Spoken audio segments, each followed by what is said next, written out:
Good evening. I'm Glenda Carlin, and tonight is February 11th, 2025, Tuesday night.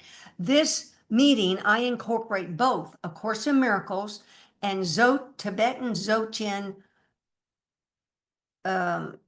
It's called, it's not really Buddhism because it's the highest teaching that doesn't really, it touches on things that are in Buddhism. It comes out of the Tibetan era. But anyway, I incorporate them because Holy Spirit brought me that holy being and Dzogchen because I wasn't understanding A Course in Miracles. And it was perfect for me. And therefore, I continue with this because it helps others. Many of you tell me how much it helps you, whether you come from the Course community to Dzogchen or come from Buddhism, Dzogchen to the Course. Because Jesus in the Course is saying, you are spirit, you are Christ. He comes down and says, you are God, but you just haven't remembered it all. And then Dzogchen says, you are Buddha. They don't really talk about God, but this clear light, Rigpa, same deal, just temporary, momentary obscurations that get let go of. They both are teaching the same thing, but from a little different angle. So I invite in Holy Spirit, Jesus, Buddha, the enlightened beings, ascended masters, help me, guide me what to do or say. Help those here present in the Zoom meeting live to have insights that they need. And those that see this later in the video on YouTube, get the insights that they need. And I welcome God Barbie. And Jesus says in 183, call yourself by your name. And that is God. Now that's hard for many course students to ever say, because they can barely get the fact that there's a Christ. They're a Christ, except the face of Christ, which means just your face. We're not picking out and doing a general Jesus face. Each of you are unique embodiments of Jesus, the Christ, and Buddha. But call yourself by the name because there's only this source presence, this empty, open essence that's forever creating, will never stop creating, that's lucid and awake and loving and compassionate. But anyway, so I call out God Barbie, God Lorraine, God Ed, God Angela, God Dee, God Debbie, God Terry, God Gabby, God Glenda. Welcome, welcome, welcome. When I'm preparing these teachings, I kind of get in a zone. I really don't. It just kind of a flow goes on, and I'll say to you, I don't know who wrote that, but it came through me. So I'm going to read this first paragraph that I wrote in the email because it condenses my whole teaching, and I go, why? I didn't write that, but anyway, thank you, Holy Spirit. The purpose of this teaching tonight is to try to help you understand, recognize, and rest. Rest is a big word. Rest within the video game of human life created by the Christ Buddha mind. To rest as the lucid means awake. You know what you're doing as you're doing it. That's lucidity. That's what you're going for. Aware of what you're doing while you're doing it, and being aware when your mind is off thinking about the past or future, and bring it back to the now to think like how Holy Spirit thinks, who looks out and sees the clear light of spirit. But anyway, to rest as a lucid, awake, empty, open essence of the clear light, which is endlessly creating images. It's true. This spirit energy is endlessly creating images that move. Look, we're an image. We move around, come and go, while your body participates, sits, stands, talks, walks, reclines within the game. Once you understand, that's what I'm really wanting to try to describe this nature of this Christ Buddha mind. Because once you understand it, you don't fall prey to it, that the ego mind as much anymore, because you've got perspective. And I'm trying to condense it down from all these, hundreds of thousands of sutras and a 2-inch thick course book. Once you understand Big M Mind's nature, you will see that your body is just one of billions of dolls or toys that are appearing in Christ Buddha's video game. And will enjoy the game for what it is, a game. Then you will see your part is to see through your form and all the forms to their clear light spirit reality, while you extend out light and love to all as the scenes of the play come and go, act after act. Dance after dance, poem after poem, story after story. Oh man. Now, why this came up about the video game, or it's called virtual reality, is I was watching a movie on TV, on Netflix, and it was called, somehow I left it out of the email, Memories of the Alhambra, Memories of the Alhambra. And that movie, oh, well, wait, it's not a movie, it's a series. That series is about a person who designed, invented a video game. But it was the most bizarre video game ever, in that images that were within the video game would jump out of the video game into the world that the person was walking around in. Ha! I mean, really. And when I was watching that movie and these images, they're jumping in and then they dissolve and go out. Then another one jumps in.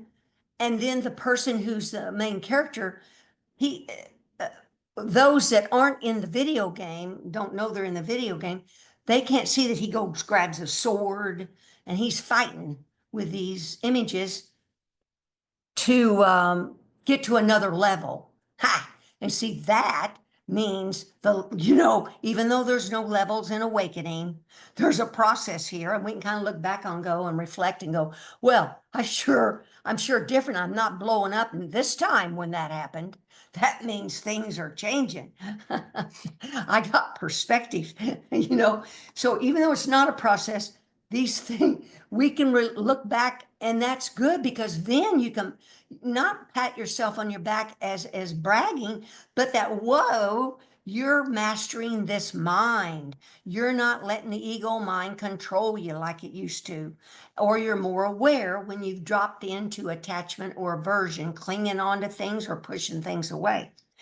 So with that thing about video game, then I searched the course. And here's where Jesus says two things. And this is in chapter 18. Now, and because of this, I found some words that I didn't remember were in the course. And isn't that how that goes? Because this course is 2 inches thick. We just read and we get whatever we read. And I tell people, just keep on reading. If you don't get something, don't beat yourself up. You just go on, Is this particular section talks about the world below, calls it a world below, calls it a world of light. I've never really seen those phrases together. World of light is the real world. Now, the real world, I hear, of course, teachers talk about, and people will ask me the real world, and I really didn't know what the real world was, other than I thought it meant you see the clear light. And that's what Jesus is saying here. It's a world of light, of this. Barbie was asking about purity, this innocence. And what happens when that awakening does occur, and time collapses, space collapses, and conceptual thinking collapses, your body has been embodying the virtues of Christ and Buddha. So it's an embodied, it's not a regular body. And your mind is awakened, your heart's opened. I mean, so many things have gone on. Is that embodied Christ or Buddha is within the what you see. When you're walking around, you're no longer on the perimeter looking in. You're within that still center in the middle of this video game. You're within the video game. You're not just watching it on a flat screen movie theater. Out there's the movie, and we do the best we can as we're awakening. But the deal is, you're awakened, you're within the video game, and this is a game. These images were created by the Son of God and animated by his clear light energy so they could move around. And you are a spirit that's animating this body. So then you're within this form and mind. And so you're smelling, tasting, seeing, hearing from a spirit within. So these senses no longer control you. You're aware that you're hearing a song, watching, you're aware you're seeing something, hearing a train. We're not blocking out any of the sense gates, because that's what I tried to do for years too, or thoughts. No, no, no. This is the come and go of everything within this video game, but you're awake to it. Because see, that's what the Son of God did when he created the Garden of Eden. He put himself, spirit, within a physical world. He was awake and he knew what he was doing. So in that world, the awakened video game that you're playing in, and Lorraine asked this, it's no longer a still center that has the center of the great ray tube.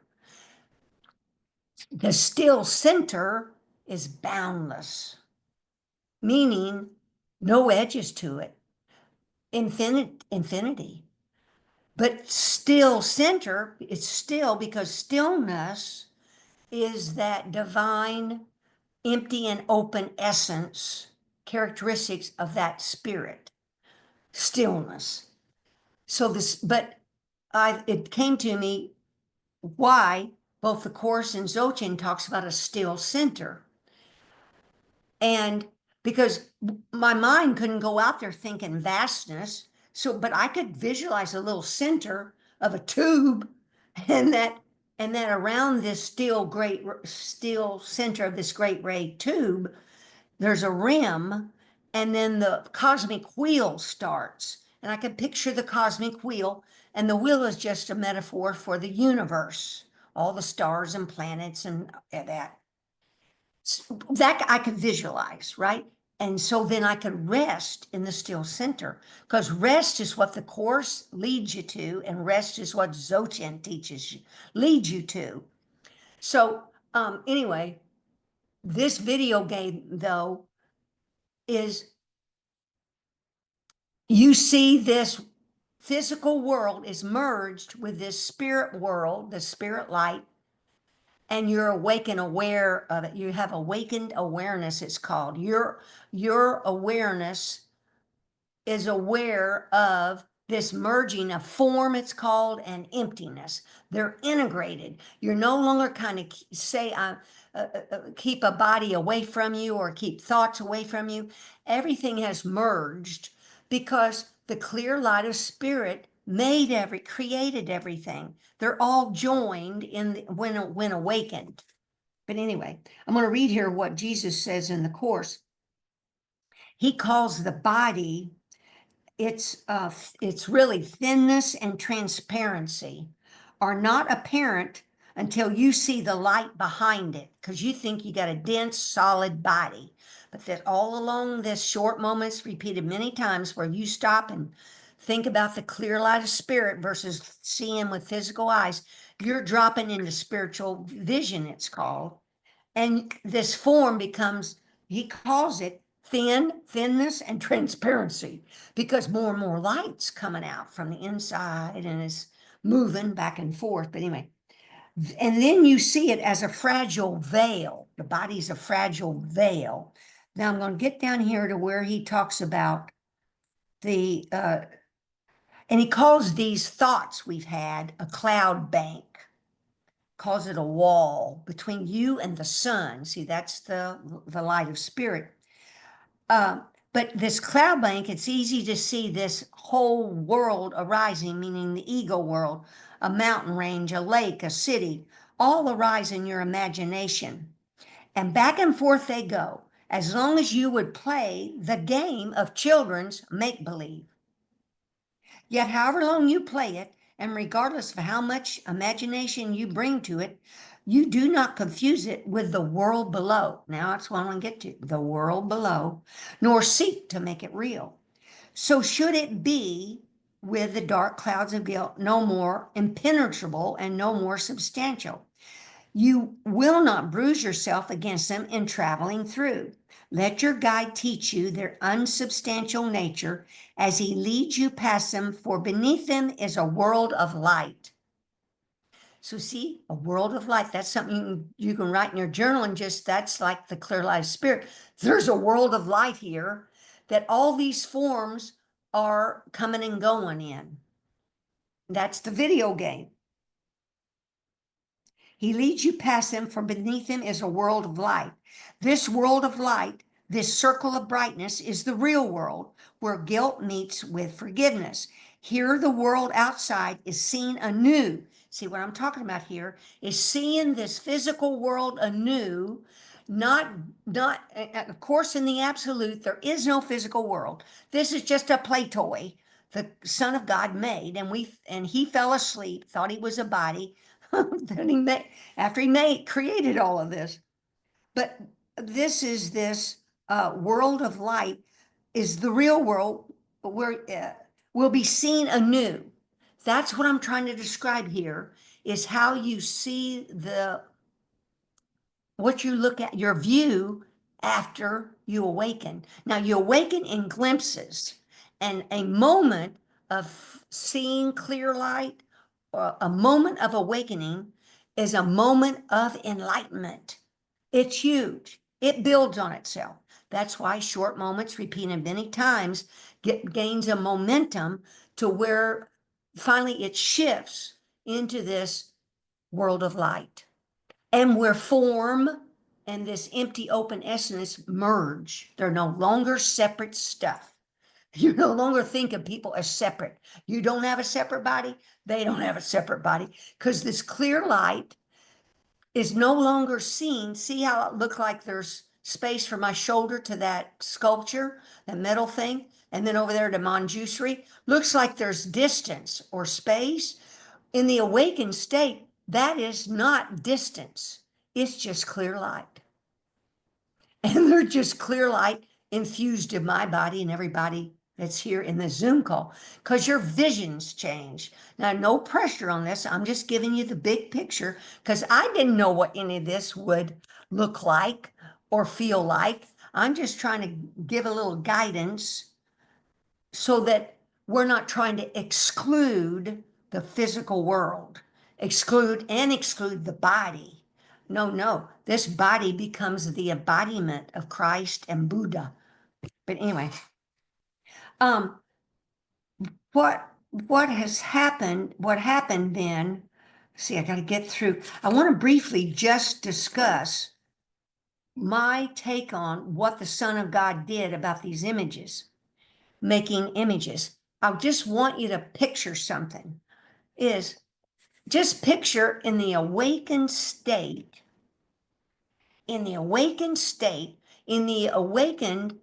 absolute state. Now, in absolute, there are no forms, nada, nothing. Now, guess what? It came to me, I was sitting there. Now, that's why I've talked before about why God created the Son of God. He wanted to extend and feel love go back and forth. So he even, just mute up, thank you. He even wanted more than the absolute. He created a Son of God that it could extend love back and forth. You with me? And I don't know what that's really like in the absolute, but the Course just speaks of it. And okay, so picture the Son of God, he's in the absolute. And I only know what empty open essence looks like is I'll see it. I'll see it all the time. It's just clear light. But in the absolute, there won't be any my eye of spirit vision because that's still kind of two-ness. It's awakened eyes, but yet it's seeing something. In that absolute, there is not any of these sense gates. There's no seeing here. None. So now I don't mean to, I'm not being, mm, well, but it came to me. I think the Son of God got bored. Now, who wouldn't? Now, I sat with it. I sat with this. Who, after you've lived here with colors and different shapes and images, sounds, when you're awake in the Garden of Eden, man, that's a real deal because you get to be within a tree, a rock, butterfly. You're within all the forms, enjoying all the sense gates, but you're darn awake. You're not judging. Now, the only thing that's different is that came to me too is the Son of God had to label and had to judge because when he's thinking, oh, well, he'd like to make some images to play with. So then in his, think about an inventor or yourself in the physical world. First, they think about these inventions in their mind. Then they are tweaking them in their mind. They're drawing. Then they're rethinking, retweaking. Well, the Son of God did the same thing. He made some images, flat little images, and then realized, oh, that wasn't much fun. They weren't doing anything. So then he wanted to inject them with spirit, get them some energy, animate those little things. So then he had little toys, and it came to me, picture if you have a little toy and you've never designed toys, it could be just a glob. And then you think, oh, it's flopped over on its side because the light just keeps shooting in and just flopping on its side. Now, I'm only explaining this because that God mind is forever creative, forever making images, forever but it's thinking at a high, powerful, pure level, pure level. Okay. But when we fell asleep, guess what? We got the same characteristics, but we're now asleep. So that mind that's a thinking mind, it's damn down here labeling and tweaking and going. But then we fall asleep in that we actually do label those things as a good, bad, and I hold that judgment on them. Don't think of them as purity, clear light, spirit. You with me?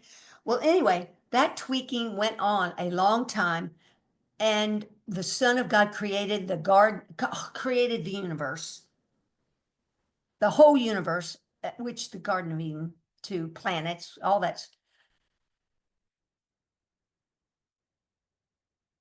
Now, why I take time to explain this is for you to think about the nature of your mind.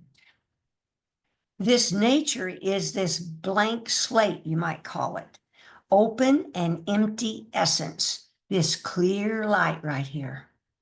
That's the mind's essence. That's its stillness, its stillness. But then it created form, made images. And that awareness was awake. It knew what it was doing. It was awake and lucid. All three of these are characteristics of your mind. Forever creating. That's why in Dzogchen meditation, we talk on sky gazing and space mingling. We train on letting thoughts come and go because the clear light of the great ray that's animating every one of our forms, it's the wind energy that the breath follows on, but it's the wind energy that carries these thoughts and feelings, all these senses, everything. They flow, and they all flow if I don't grab onto with cling to something or push something away. I want it or I don't want it. Now, what this comes down to is I read a post that Lama Surya Das did, that this boiled down what I'm trying to describe here. When we are asleep, the basic problem is ignorance. We are ignorant as to how the mind works, so we fall prey with it. We get a sensation, we go grab onto it. Oh, I like it. It smells good. I want it. It tastes good. I want it. I see it. I want it, or I don't want it. So ignorance is the common word to what we are asleep. And in awakening, we gain wisdom. And wisdom is what I'm talking about here. And I'm going to just read this quote, because see, these are, he describes about this process. Thoughts manifest themselves within emptiness. See, emptiness is this empty, open essence, this clear light, and are reabsorbed into it like a face appears and disappears into a mirror. If we let these thoughts and feelings come and go, they will self-arise and self-liberate without us having to do anything. Now, granted, this is in perfect time. Other times you got to make a choice. I'm not stepping out in front of a car, got to buy certain things at the grocery store, etc. So, but I'm just talking about in general, this way of living within the video game is to let these thoughts and feelings come and go in our mind, but also in front of us. Images will come and go in front of us. But anyway, self-arise and self-liberate. The face has never been in the mirror, and when it ceases to be reflected in it, it has not really ceased to exist. So he's just saying, picture a mirror, put your face in front of it, then take your face out of it. Your face did not change the nature of the mirror. That's what I'm talking about. Your clear light mind never changes. It's pure and innocent, but yet it creates these images and it animates them to play with them.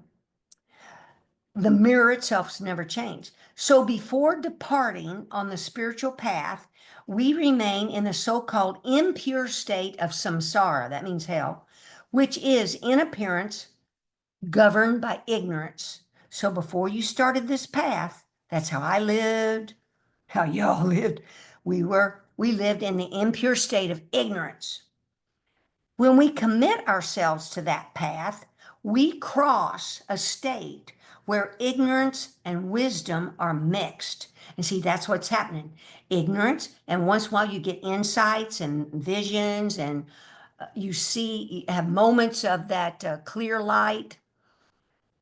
It's mixed. So you see physical seeing, then you see spiritual vision. It alternates, and that alternation can cause pain because you end up going back thinking physical sights and etc. It's just a mix between ignorance and wisdom. At the end, at the moment of enlightenment, only pure wisdom exists. But all the way along this spiritual journey, although there is an appearance of transformation, the nature of the mind has never changed. It was not corrupted on entry onto the path, and it was not improved at the time of realization. But yet, what we're talking about here is insights, and we have to be able to sort true from false, and then get it to know whatever, and it's just part of the process. But he's saying, don't think it's your innate purity has been changed. No, it's your awareness. Your ordinary asleep awareness, your ordinary small m mind is going to big M mind, to big A awareness. Don't you love how he wrote that?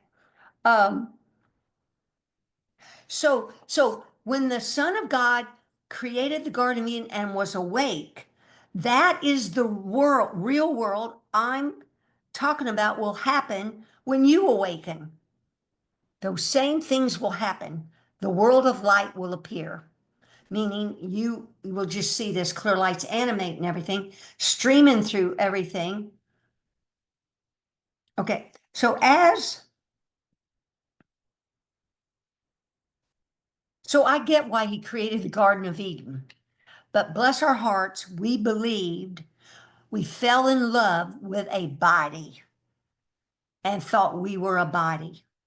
And as a result, that shut down this great ray that was feeding the form from and coming in and going out. It got clogged up by all these thoughts of judgment. Therefore, the cells of our body got all clogged up.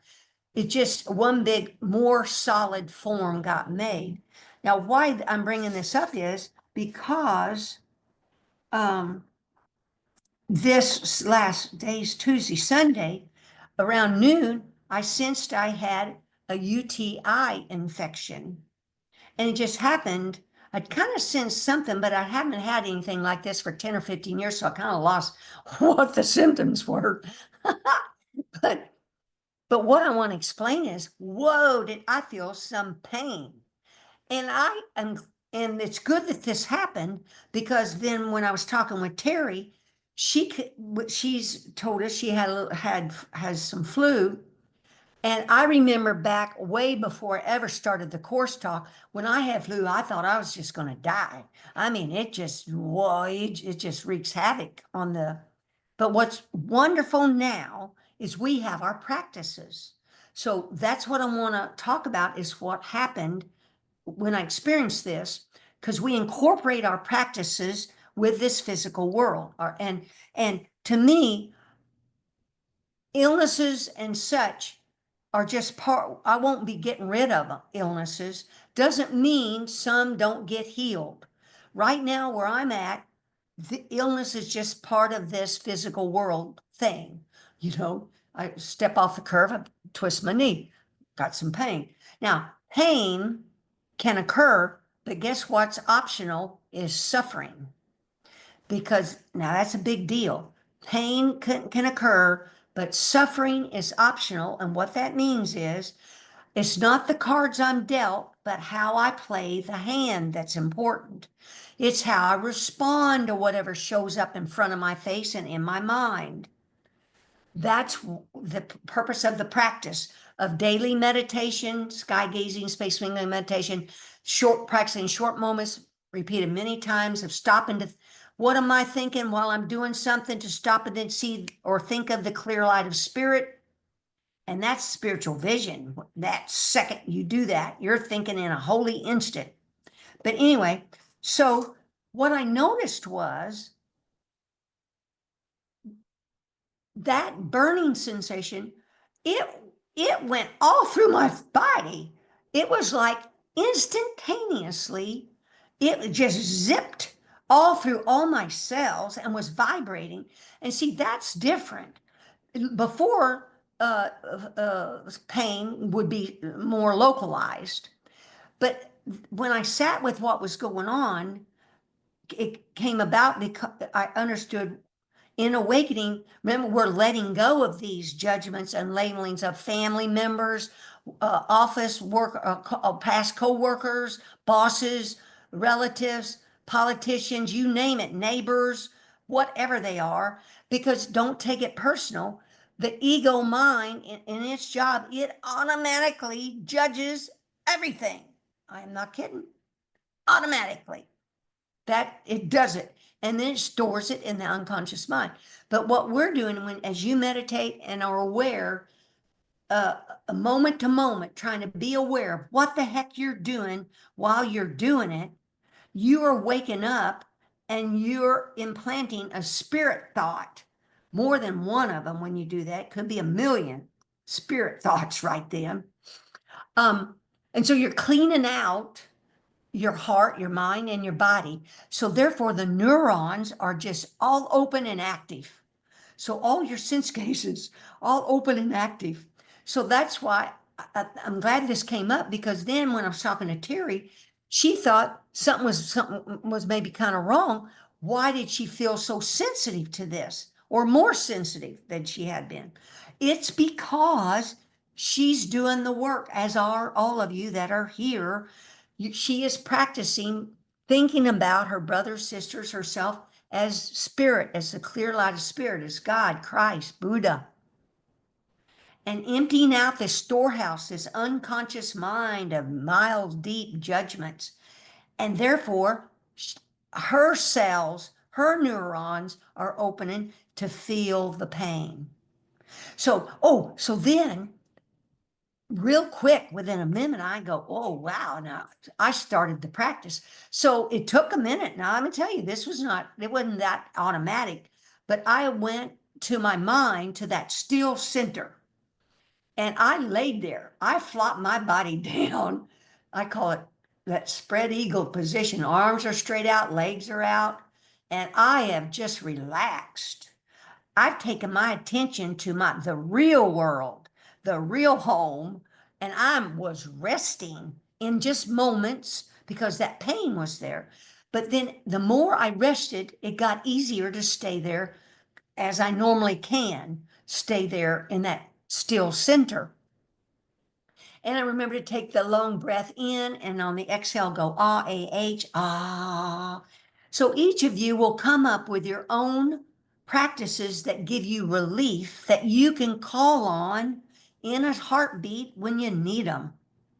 Okie dokie. So I did that, but I realized, oh, okay, now for me, I'm not around a Chinese herbalist or anybody that can give me herbs or things. So I think I'm going to pursue that, but I thought I need an antibiotic.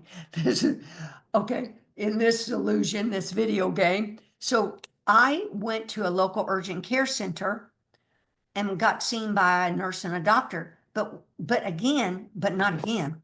Whoa, nothing you do is by accident. Nowhere you go is by accident. The purpose is to remember your spirit, and as quick as we can, think about anybody you see. If you're at a traffic light, that spirit over there, that's Christ, Buddha, clear light, God, spirit. We're talking God, this clear light spirit, source that's animating everything. Same source that animates everything, all Muslims, all faiths, all beliefs, all bodies, but whatever. Can be called many names. That source can be called many names. But so I'm sitting and, I wear my mask because I don't think I've got a temperature, but I know enough that I don't want to give anything to anyone. And I don't want to, in the illusion, I'm a biology major. I mean, I believe in science in the illusion in the video game.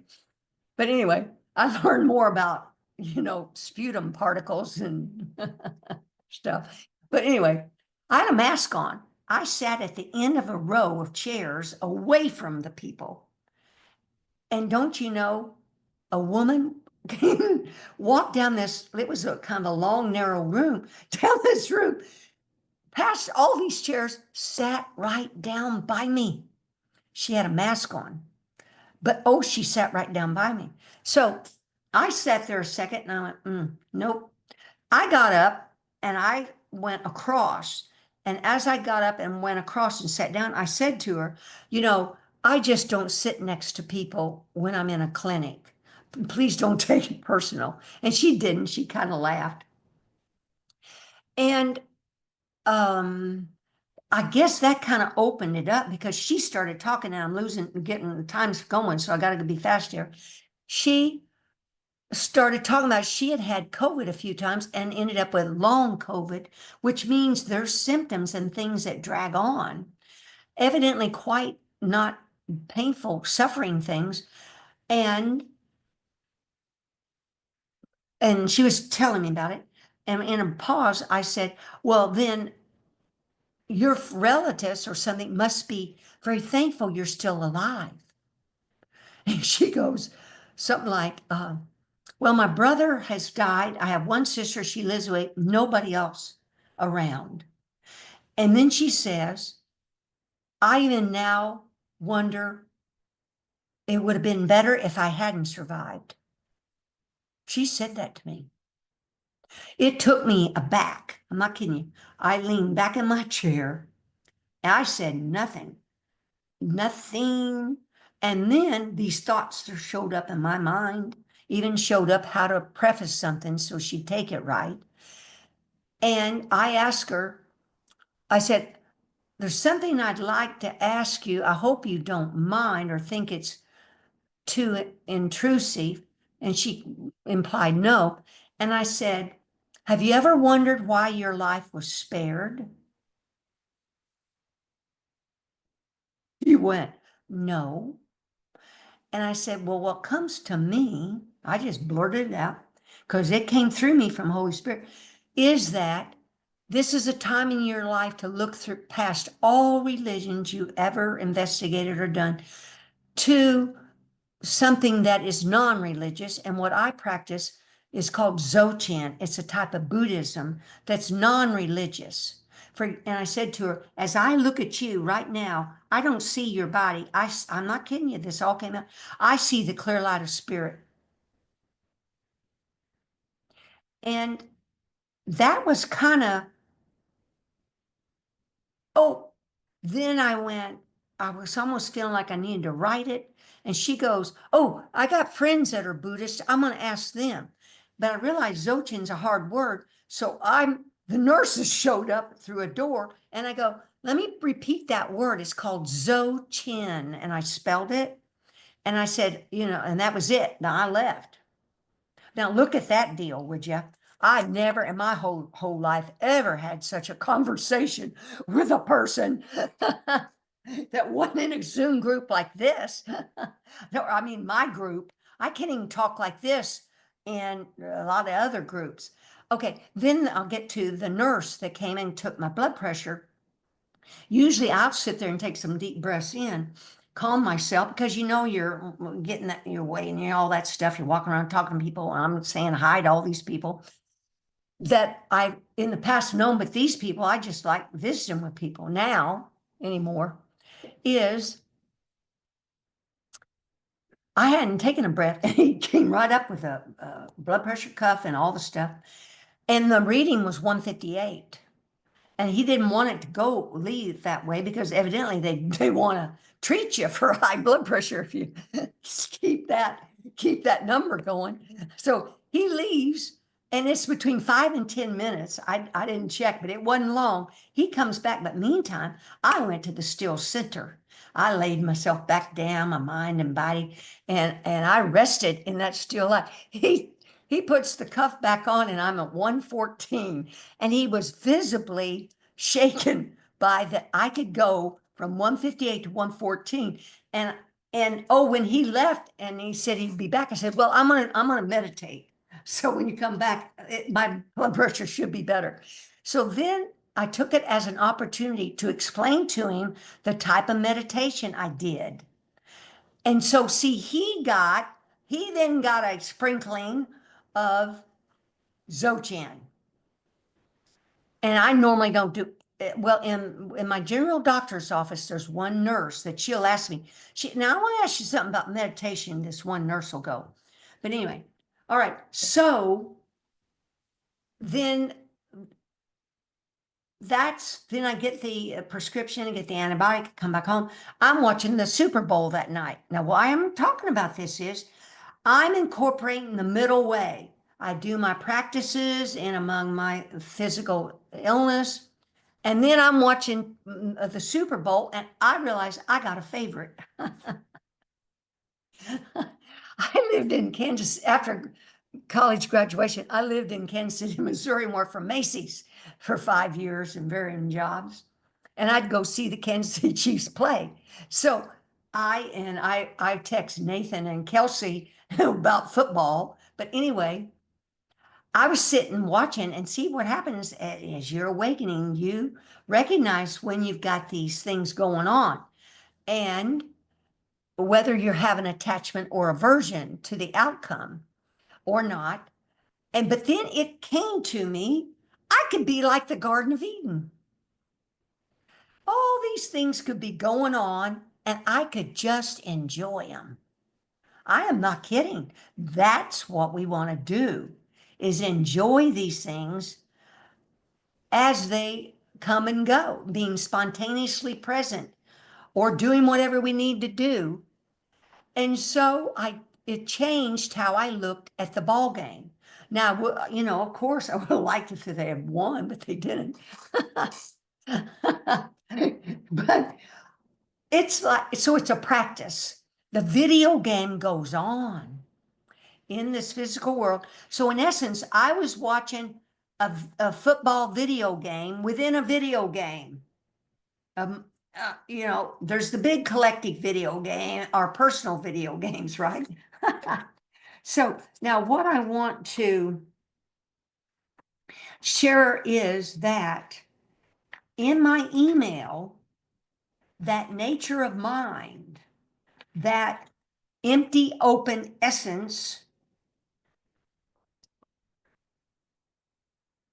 how do you touch on that? Be with that, rest with that once in a while. That's these practices that I talk about.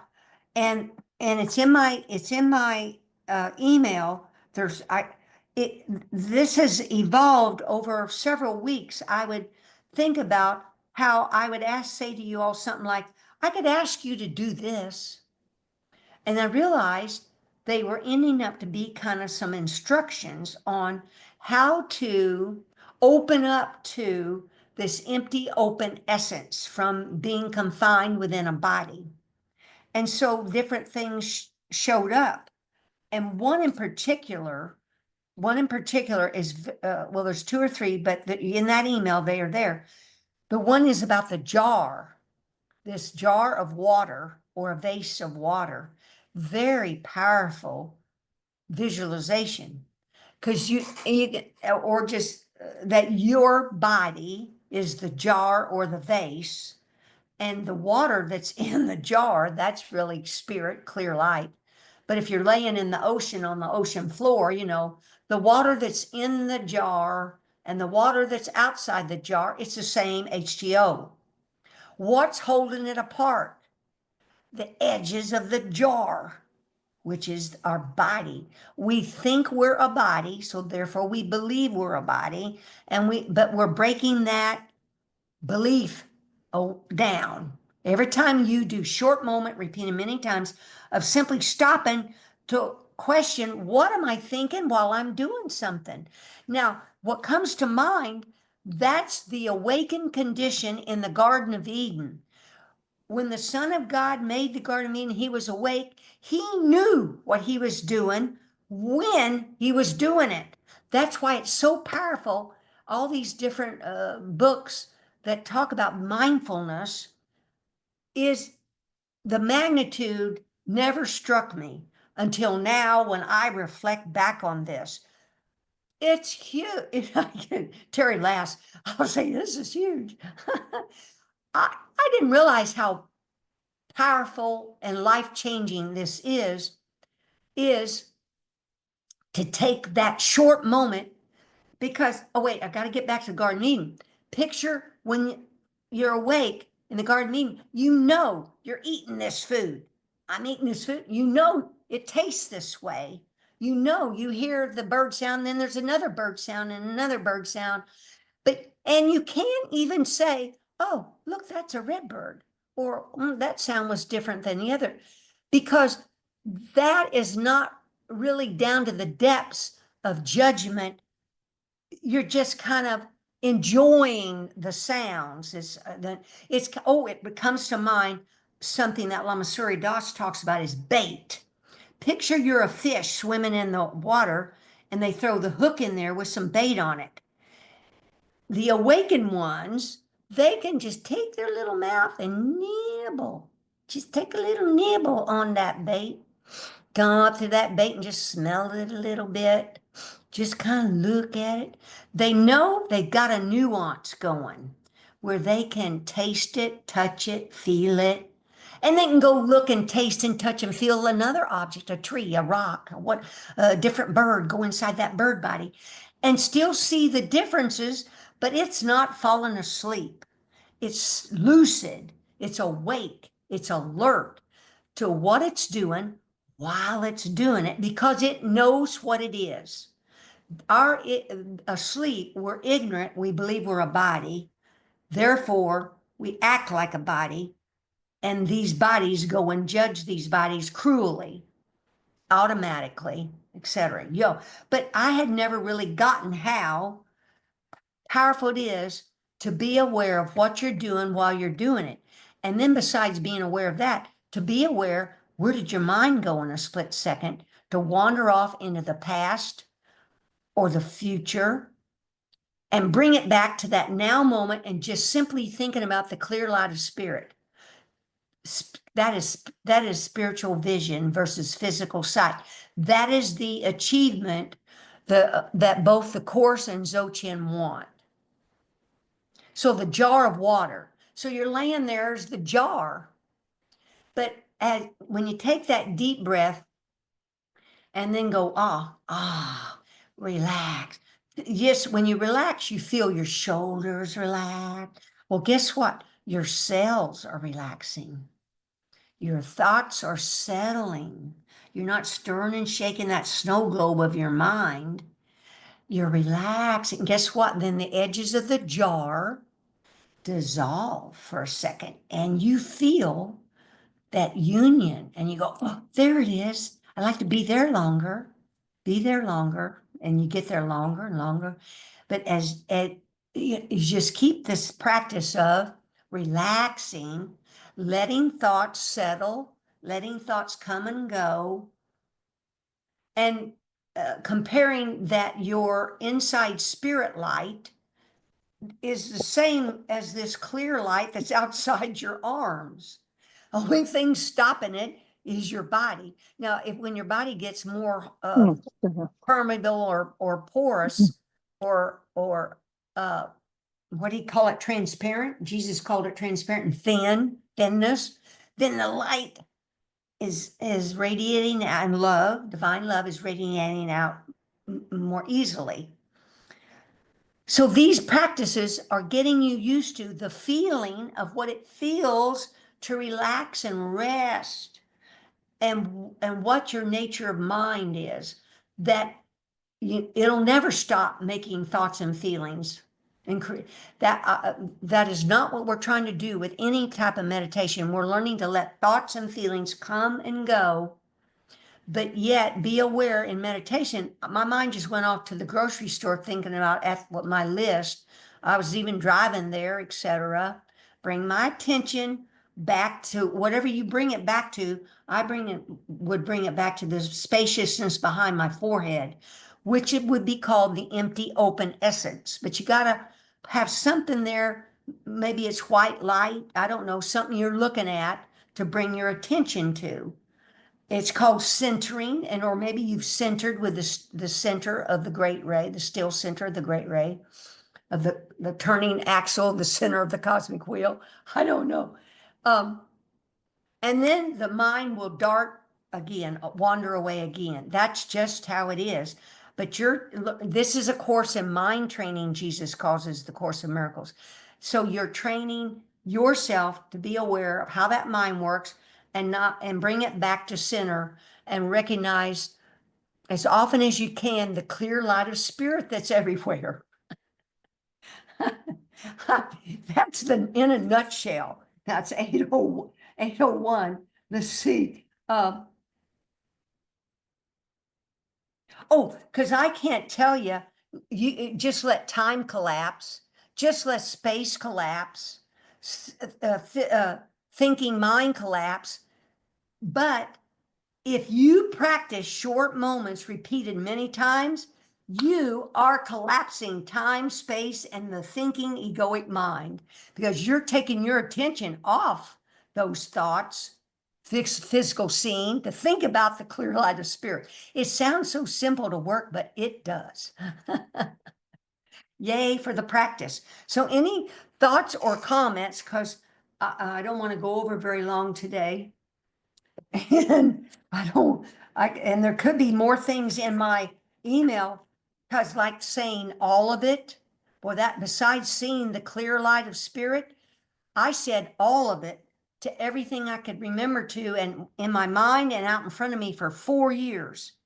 And that really worked. So all of it's the same thing as God, Christ, Buddha, clear light. Yes, Barbie. You have to unmute. We're recording. I'm recording. So you mentioned in purification, that means I'm shedding all my ego thoughts and my personality, and I'm shedding myself and going forward.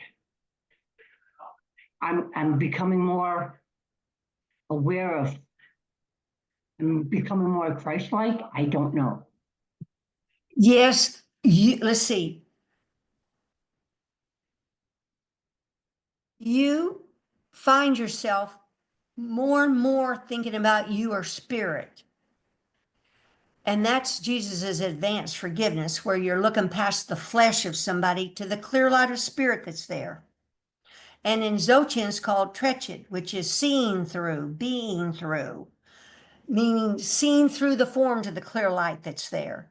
More and more, you start to think that way. Meantime, you have sticky notes everywhere because to remind yourself to practice. Because if you were like me, I couldn't remember to practice because we're just used to thinking the old way. Habits, habitual habits of physical sight. So that ends up purifying the unconscious mind of all those thoughts that you're a body and judgments you've had against anybody or everybody. Did that answer what you wanted to know? Yes, thanks. Well, it seems to be now underneath, you are pure right now. You just aren't aware of it. But as you get rid of these thoughts, not get rid of them, that's the wrong word. Let these thoughts come and go and be aware when you hung on to one.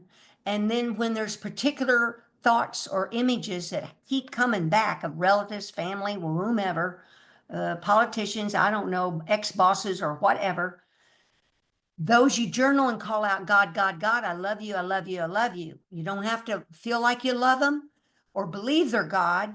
All we're doing is changing the unconscious mind because we for years been saying all the judgment thoughts. Even though we don't name out there, you're a body, we label them fat, thin, old, young, tall, short, crazy, sane, whatever, and or whatever other judgments in the dualistic world that automatically happen because we were brought up that way. That was how the culture was. Now we still sort, we're still gonna balance a checkbook or and pay our bills and all those things. We're not denying this physical world, but yet you're aware it's a video game that you're involved in. You might even go watch that movie or a movie about virtual reality, how images just show up in the screen and then they leave. That's how we do it. That's how the Christ Buddha mind does it. It just creates them. They show up and then they leave. They self-arise, self-liberate. Any other thoughts or questions? People love questions and what you're wondering about or what your practice is or Julia, Chaz, Gabby came in, Ed's here, Deborah Grant is here. Welcome, Deborah. Angela, Lorraine, Barbie, Julia, Gabby. Okay, well then, let's see if I'll make sure.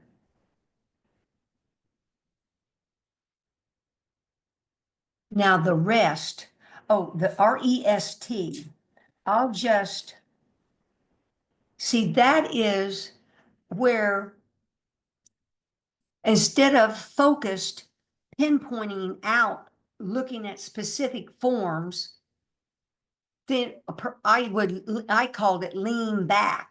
I'd even picture leaning back into like a giant body-sized white fluffy pillow. But now my favorite one is to lay on the bed of the ocean because the ocean bed's not going anywhere. And let the ocean waves move back and forth through the form, which mimic the great ray light that moves back and forth through the light, healing it, cradling it, embracing it. that gives you some rest, where you rest your weary heart and mind in among all these activities. So just practice some of that this week to rest and just be, lean back and rest. Okay, any thoughts or comments? Look around all the tiles and let's call out each of our brothers and sisters. God Barbie, God Angela, God Deborah, God Dee, God Ed, God Teresa, God Gabby, God Julia, God Chaz, God Glinda, and all those beings in the world are all walking gods and goddesses on this holy Garden of Eden. Thank you, thank you, thank you. Okay, I will stop the recording.